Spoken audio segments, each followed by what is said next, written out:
দেশে অব্যাহতভাবে আইন শৃঙ্খলার পরিস্থিতির যে অবনতি হচ্ছে তা সামলাতে না পারলে বর্তমান অন্তর্বর্তী সরকার প্রধান ডক্টর মোহাম্মদ ইউনূসকে ক্ষমতা ছেড়ে দিতে বলেছেন বিএনপির ভাইস চেয়ারম্যান শামসুজ্জামান দুদু।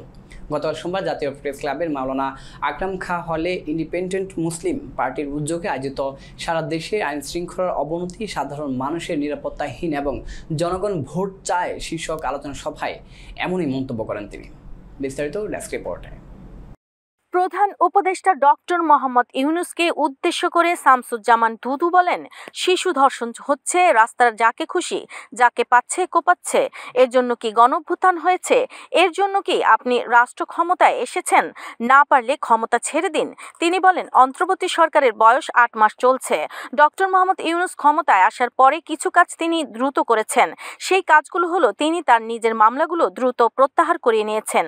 তিনি তো গণ আন্দোলনে ছিলেন না, কোনো গণ আন্দোলনের কারণে তার নামে মামলা হয়নি।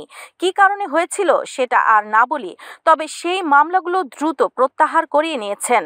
প্রধান উপদেষ্টার উদ্দেশ্যে বিএনপির এ নেতা আরো বলেন, আপনার বিরুদ্ধে কথা বলতে আমার খারাপ লাগছে, এই কারণে যে আপনাকে আমরাই ক্ষমতায় রেখেছি। ফ্যাসিবাদ বিরোধী আন্দোলনে যেসব রাজনৈতিক দল অংশগ্রহণ করেছিল তারাই আপনাকে ক্ষমতায় বসিয়েছে, কিন্তু আপনি আপনারটা বাদে অন্য কিছু চিন্তা করতে পারছেন না। আপনার সঙ্গে ফয়সালা এখনো করিনি, সেজন্য রাস্তায়ও নামিনি।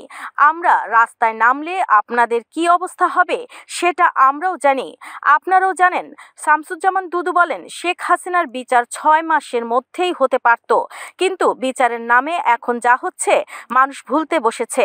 তরুণরা বলছে বিচারের আগে নির্বাচন হবে না। বিচার তো মনে হয় হবে না, তাই বলে কি নির্বাচনও হবে না? যদি উদ্যোগী হন তাহলে 1 বছরের বিচার কার্য 3 মাসে করা সম্ভব।